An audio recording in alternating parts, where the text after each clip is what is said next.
Hello everyone! Today, I will be making another organic fertilizer which is called Moringa liquid fertilizer. I have learned this from the internet. I tried making it and been using this to fertilize my plants for almost a month now. And I can say the results are quite amazing. Just look at how healthy my plants are.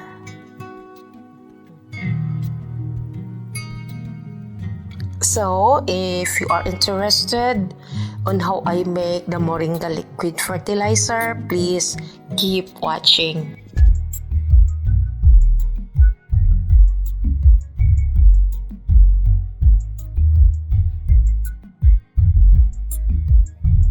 In making Moringa liquid fertilizer, you just need to harvest young Moringa leaves. Then you may strip off the leaves from the stalk, but for me, I prefer to cut it with scissor.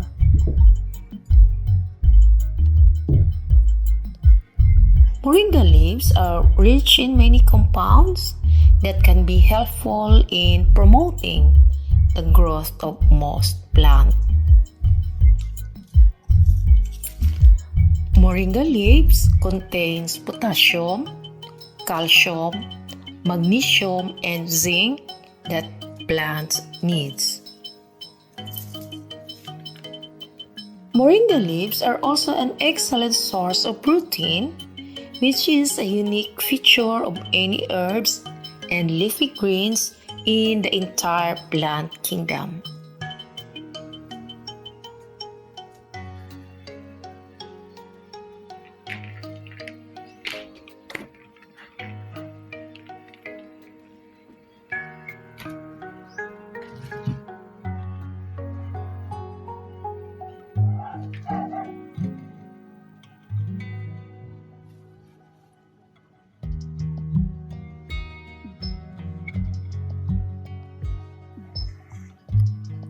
Then, blend the moringa leaves in a blender.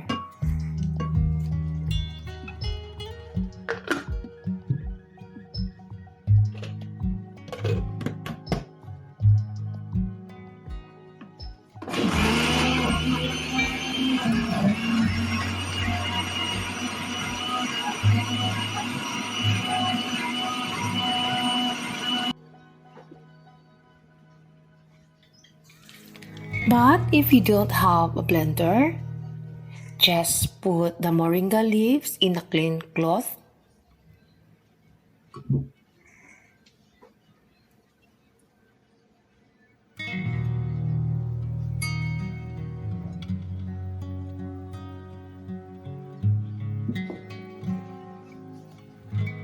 Wrap the leaves with the cloth.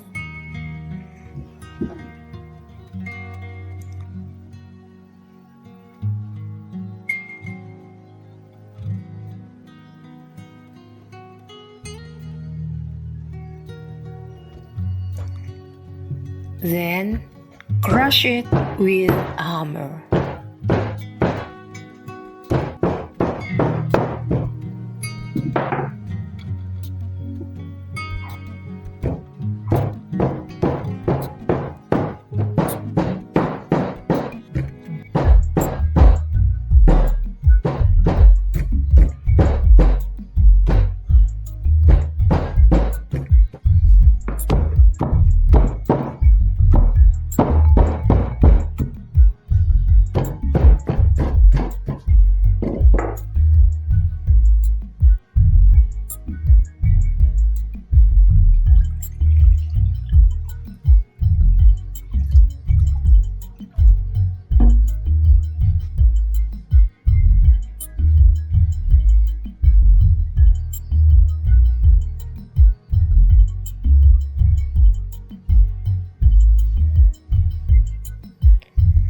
Dip it in a water multiple times.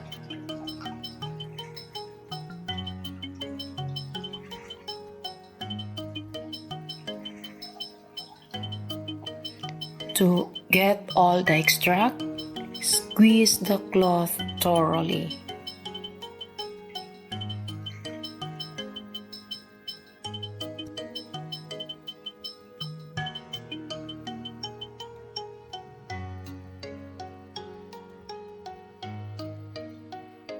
Transfer the concentrated moringa extract in a clean container.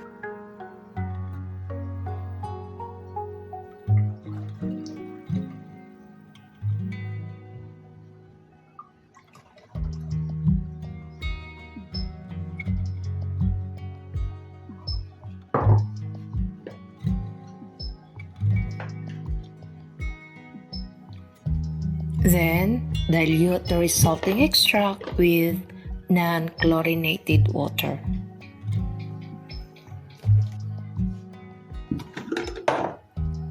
To use it as a foliar fertilizer, add 1 cup of moringa extract to a 1 liter of water.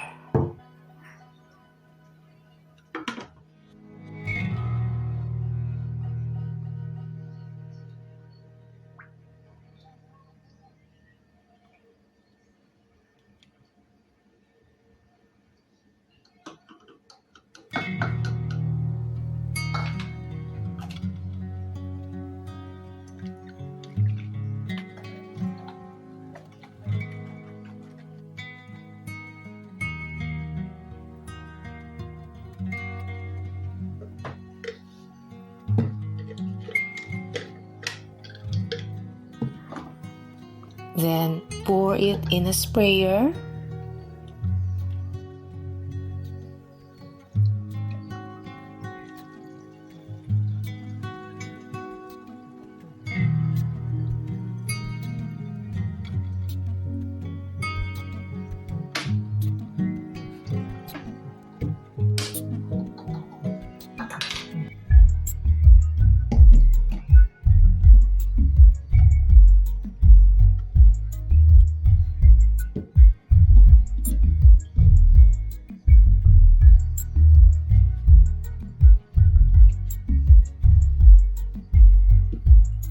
Then spray your plants and vegetable.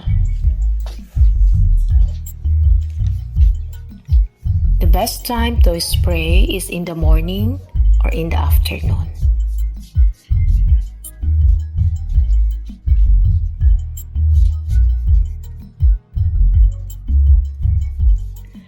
The diluted moringa juice is most effective when it is sprayed on our garden plants every 2 weeks.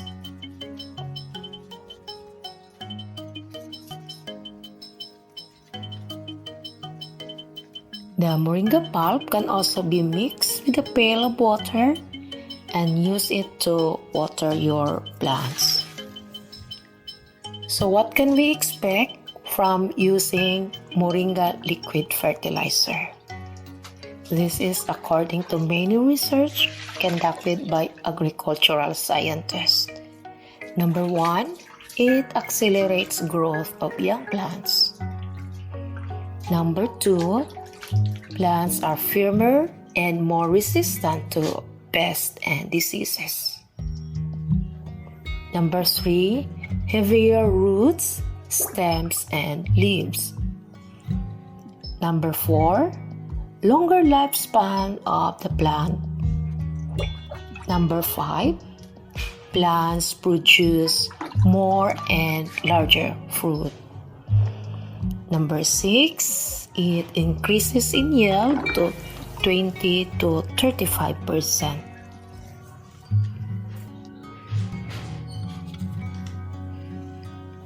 And that's it, guys. That's how easy to make a moringa liquid fertilizer. So if you have time, why don't you give it a try?